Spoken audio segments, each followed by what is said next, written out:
Assalomu alaykum qadrli ko'ruvchi do'stlar. Bayqash programmamizning bugungi sonini yoqtirib ko'rishingizni umid qilamiz. Xo'sh, undaqda diqqatinglar programmamizning bugungi sonida bo'lsin. Şinjandagi qadimgi shaharlar Şinjangning qadimgi tarix madaniyatini yoritib berishda intayin muhim rol o'ynaydi. Shundaqla bu shaharlar Şinjangda yaşagan qadimgi xalqlarning hayot faoliyatiga chambarchas bog'langan holda har qaysi tarixiy davrlardagi zo'r voqealarga shohid bo'lib, hozirgacha mavjud bo'lib kelmoqda.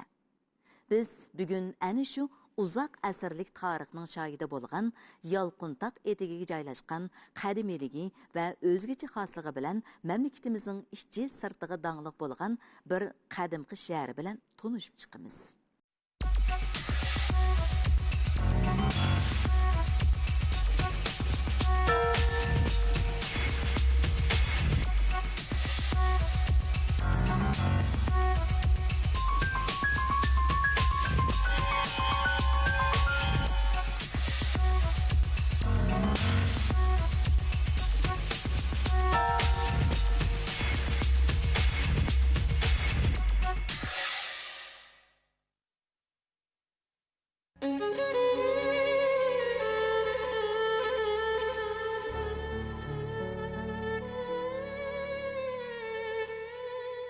Lükçün Turpan uymalıqda yaşayan qadimgi ajdodlarning ana makoni.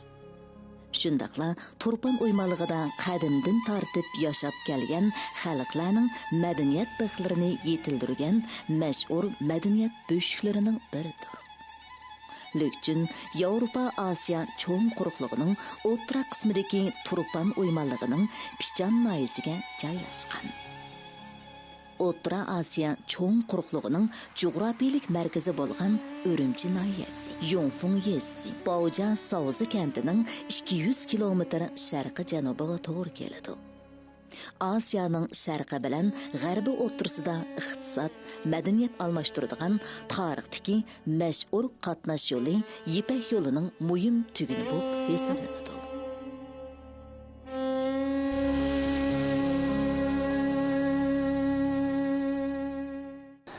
Lükçün özü Turpan'ın şarkıda Pichan noyisining g'arbiy joylashgan. Qadimgi sharqlar o'rtasidagi Ipak yo'lining tuguni joylashgan. Lükçünün o'zimi sharqda Pichan qumul orqali ishga aylanib tushdi.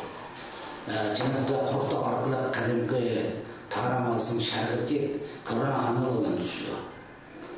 G'arbda u qadimgi Turpan yoki Qo'chi orqali Qarashar, Kursan orqali Taramazga joylanib tushdi. Shimolda u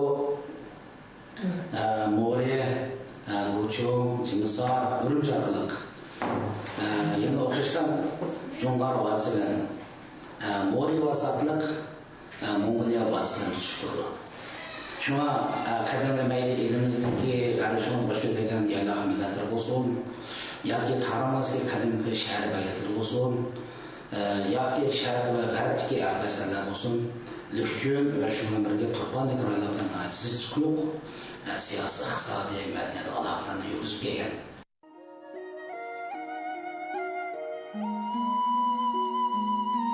Hozirgi Lükçün qadimiy shahri Xan sulolasi davridagi Lükçün shahrining asli o'rni bo'lib, Pichan nohiyasining Lükçün bozoriga joylashgan.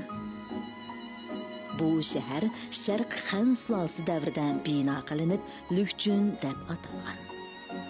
Şinjang Dorg'abi Banjong mushu joyda turib bo'zyer o'zlashtirgan va chegirani qo'g'digan. 16 podshohlik davridagi oldingi Liang podshohligining hukmroni Zhangjun bu yerda Tiandi nohiyasini qurgan.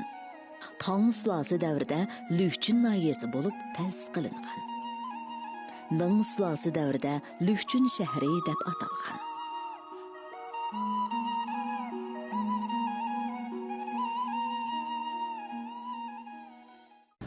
Bizning hozir tarix madrasasida masalan 10 davrda yoki Xan sulolasi davrida Lükçün shu g'arb yurtidagi 36 viloyatning birisidir. Masalan elimizning shimolda miladdan burungi 3-asrda Oğuzlar Qudratli Oğuz imperiyasini qurdi. Oğuzlar tarixte Aşingan dağlarının Garip'te Pamırgıca şimalda Baykal Gölü'nün Janubda Sendetçin ve Tarım bazı jeneralcı özünün hükümaralını çekti. Şu vakitte oğla Garbek'te meşgul olan. Lükçün şu vakitte Garbek'teki 36 belginin basılı sütülen oğla tebeydi. Uşak'ta Lükçün'ün nami tarih naturalda Kutuğur Beyliği atıldı. Çünkü vaxtlarında bu şu vaxtlarda Lükçün'deki Hamsulas'taki maddeler asılakta içtima işler çıkışı, çarıkçılığı, dikhancılığı, kolunların içinde zor sıkıntıları, zor tarikatlar işliyor. Çünkü o İpek yolunun mühim yeri.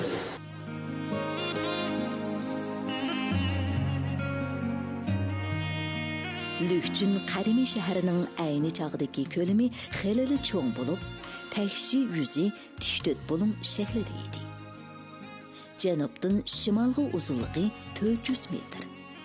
Sharqdan g'arbga kengligi taxminan 1 kilometr keladi.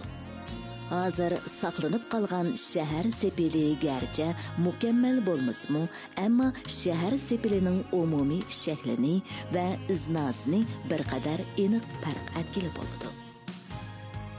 G'arbiy sepilning janubiy qismi nihoyatda yaxshi saqlanib qolgan.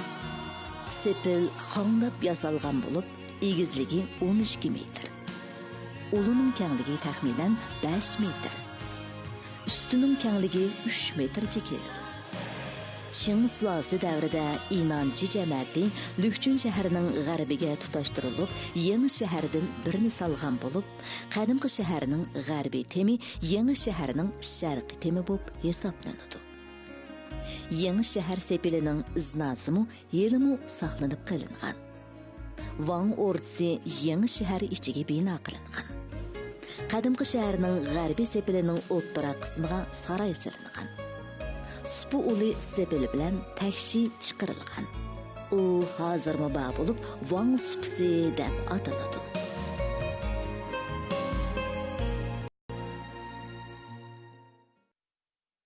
Aslında hazırda Wang'ın ordisi şu qadimgi Lükçün şehrining ki, g'arbiy sepilining ki adı yasıldı ki. Hem bu yeni şehrin Janub sepili adeta hazırda bunun qadim şehrin şimal sepili doğru gidiyor. Şimal sepili doğru gidiyor. Hem de hazırda şehir karabasının orununun ayette enik göğün buldu. Adeta çarşıda şekilde gelgen, çarşı şekilde gelgen.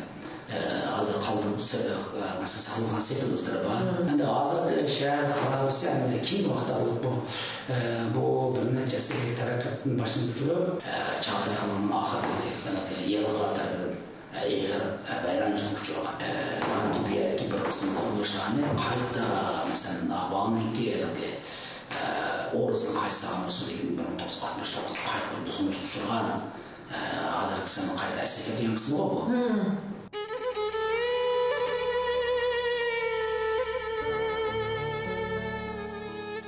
Memleketimiz miladidan ilgirki 206 yilidan miladi 220 yilgacha G'arbiy Xan sulolasi bilan Sharq Xan sulolasidan iborat ikki xan davrini boshdan kechirdi. Lükçün nomi Sharq Xan sulolasi davridagi hujjatlarda va tarixiy materiallarda tunji bo'lib tilga ilingan. Quruluş uslubi jihatdan Lükçün qadimiy shahri sepilining quruluş uslubi İdukut qadimiy shahrining quruluş uslubi bilan nurg'un jihatlarda o'rtoqlikka ega.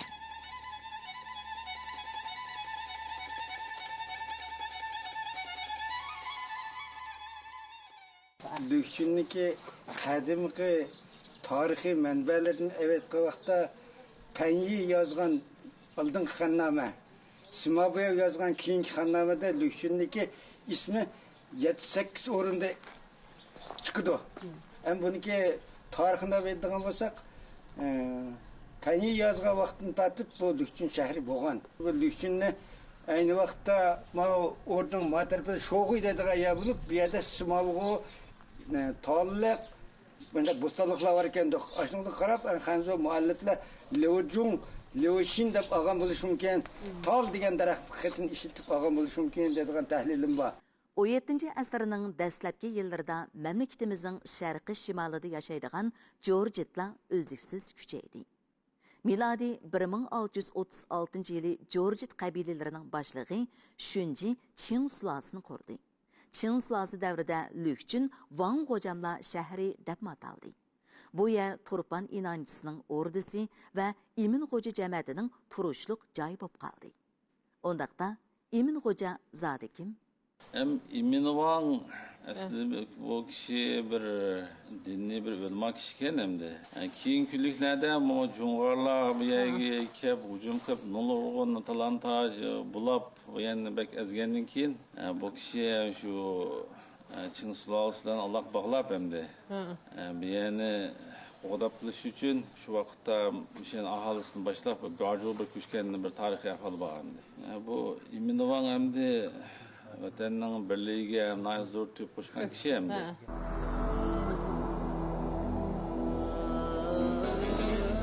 Qing sulosi davrida Imin Xo'ja va Lükchün Wangligining tarixiy taraqqiyoti Qing sulosi markaziy hukumati bilan chambarchas bog'langan.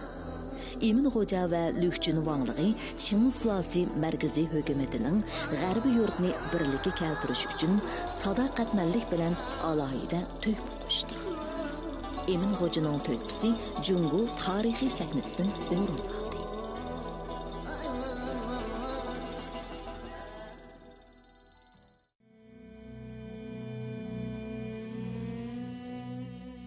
Mana biz ko'rib turayotgan bu joy bo'lsa, o'z vaqtidagi Lükchün xonliq madrasasi. Bu joy yana Qo'sh Munarliq masjid degan nom bilan ataladi.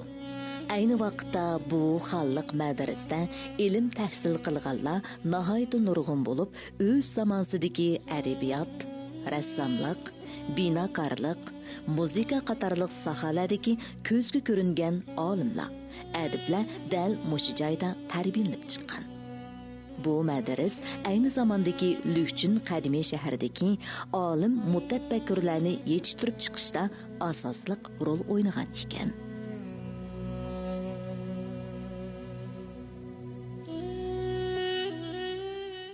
Lükchün de ilip verilgan 3 büyük qurilishninki 3-inchisi Lükchün xonliq madrasasi.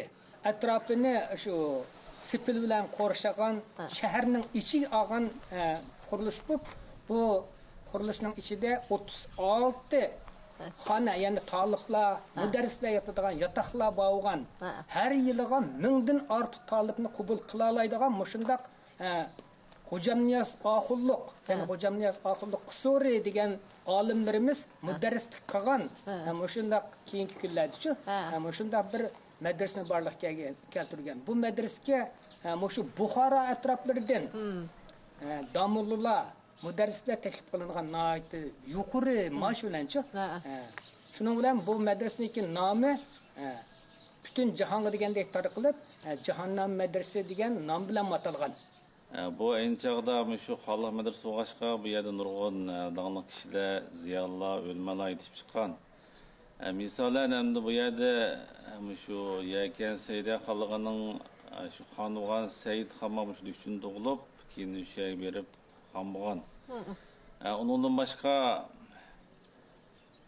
shu Mulla Zaydin deymiz, hamma kishi bilgan, hamma ataqliq qiziqchi gapchimiz.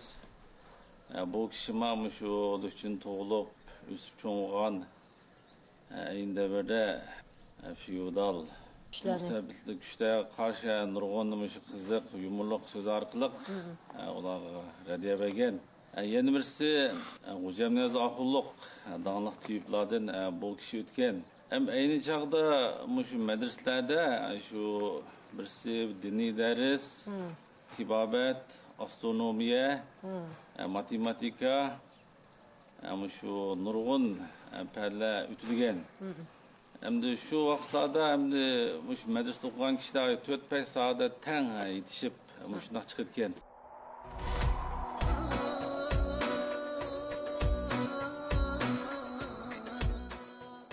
Lükçün qadimiy shahri tarixdan buyon turli sabablar tufaylidan ko'p qitim buzg'unchilikqa uchirgan bo'lsa-mu, biroq hukumatning qo'llashi va zo'r mablag' chiqarishi bilan hozir yanada xeyli yaxshi saqlanib kelmoqda.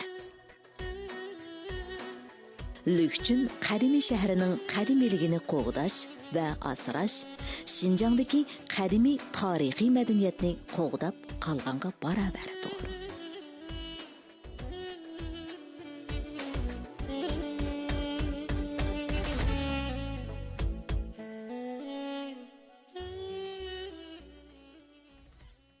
Kur'an'ın muşu kadimi medeniyetkarlıklarını qo'g'dash, asrash, bunu sirtniki yoki bo'lsa boshqa bir kuchlarniki buzib etishidan saqlash ham shuni o'ziniki bir qo'g'dash mas'uliyati bor deb qarayman.